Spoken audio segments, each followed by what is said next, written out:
What's up guys, it's Brian here. Today I'm bringing you guys a review of the brand new LEGO Star Wars boarding the Tantive IV set. Set number 75387 contains 502 pieces, 7 minifigures in total, and retails for $55 US. Obviously it is out now, it is on back order. However, my back order finally came, and here I am about to make a review of it. It's a very chunky box, but I love the 25 years of LEGO Star Wars box art that they're doing, just to change it up a little bit, make it more silver. So a very nice box, but let's get into the set itself. So looking at this build for what it is, I think LEGO did an excellent job capturing the look of the Tantive IV. If you actually compare the angles in this set and all of the little wall details that they did, including back here along the door with the sticker up here and all the stickers throughout, they really got it just right with the Tantive hallway. It looks exactly like it's supposed to.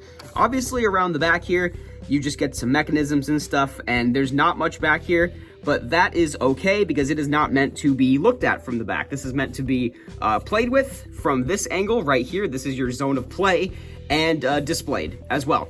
So let's take the figures off for right now, and you can just see the few little features that this hallway does bring. It is very bare bones without the figures, but I'm glad that it gives a lot of figures in this set to actually fill out the scene. Everything you see here is a sticker all along the walls there, and up top, this little light. Here is the spent sticker sheet.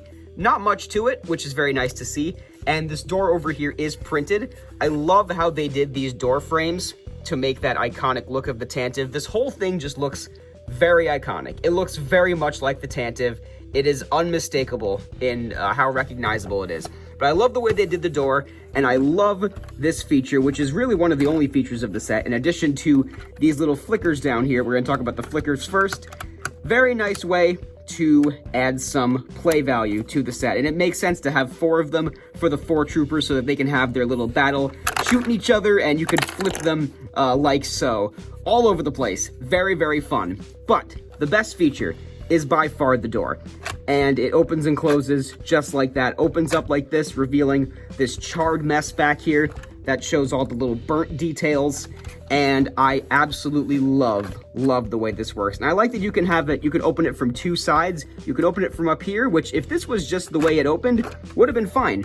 But they added this little lever over here, just like kind of in Rogue One, where Gareth Edwards closes the door on Darth Vader. You can have that little feature over here as well.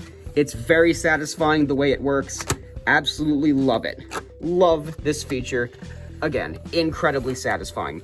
My only real aesthetic complaint about this little hallway scene is the fact that this wall extends out so much. I think they could have put another one of these arches over here just to round out this area a little bit, but it's very blocky over here, and obviously I understand why. It's so that the door can open and close, so the door has some slack to go this way. So I get that. That's totally fine.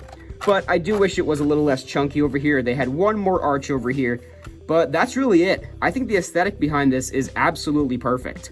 Now, this is a very minifigure heavy set, which is very, very good. I love the fact that they include 2 grunts from either side of this battle to really make the set complete.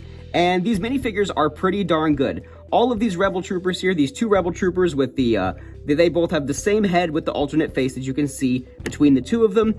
They should have had dual molded legs, as well as Captain Antilles. Would have been really special to get some dual molded legs for him.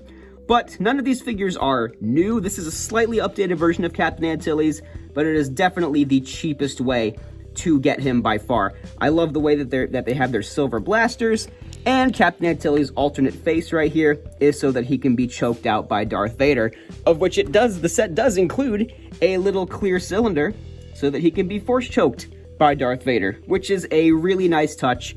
And I love Rebel Fleet Troopers in general, so getting a set with 3 of them is very special to me.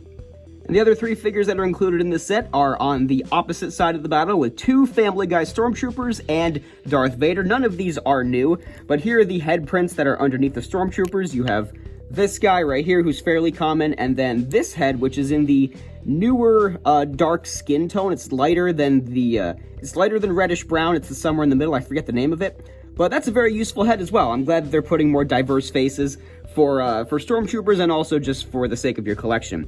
This Darth Vader is not new or exclusive. He came in the TIE Bomber and a couple other sets, I believe. There's the face print you get under there for him. He does have the arm print and the back print.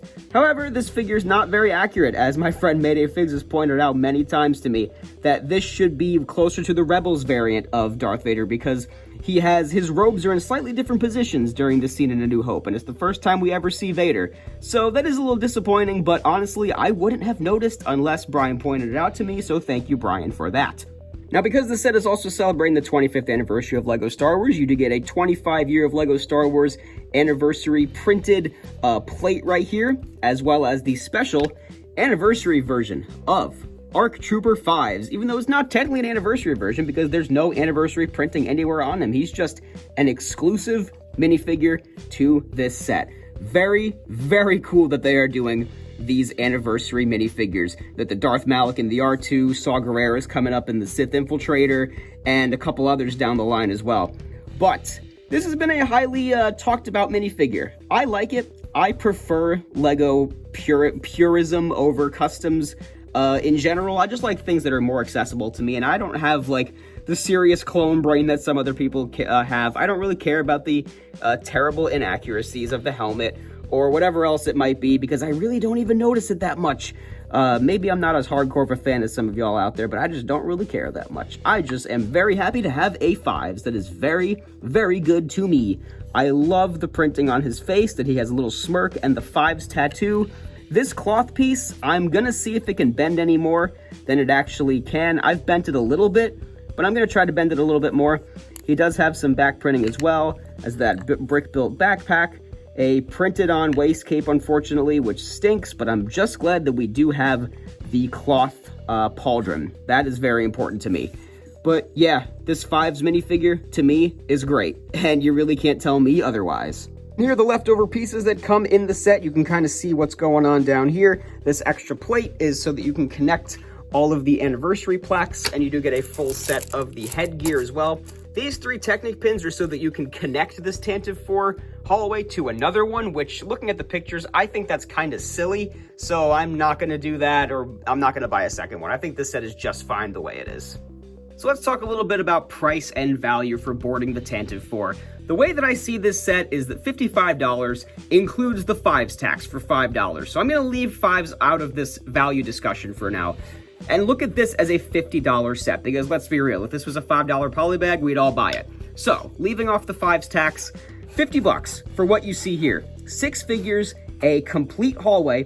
This is about the length of 2 Dark Trooper attacks kind of put together, or like extended a little bit. I'll show you my Dark Trooper attack build that I did with 2 of them. And, you know, you combine those 2 prices, it's about $60 with some leftover parts. This for $50 and 6 minifigures total to fill out this battle scene. I like the value here. I like what I'm getting for this value in 2024. Obviously, I'd like to see this cheaper because it is small, but it does have some bulk to it. The build is very dense. And once again, I really do think that the volume of figures of this set kind of saves it for me, because honestly, I would have expected LEGO to do something like this and to only have these 4 minifigures in the battle completely. But the fact that they gave us 6 figures, 2 grunts on either side, makes this feel like a complete scene. I don't want to do any additions to this set. I don't want to buy a second one of these to make the hallway longer. I think this is perfect just as it is, as a little diorama. If you want to make this into a diorama, take out the play features and smooth out the floor a little bit, you can very well do that. Even if you want to shrink down this wall, kind of like I mentioned, that's very easy to do. So I really like what's going on here. I like all the figures that they threw in. Obviously, 5s is a huge bonus, but for what I see right in front of me, $50, pretty good. And it really doesn't hurt that it comes with 5s for an extra $5. Will not be mad about getting these exclusive 25th anniversary minifigures in any sets that are upcoming. So that's gonna just about do it for me and my thoughts. What do you guys think of this set? Let me know in the comments section below. Thank you guys very much for watching. Like, comment, subscribe, all that stuff. You guys know the drill. This has been Brian from Watermelon Studios. Peace out, guys.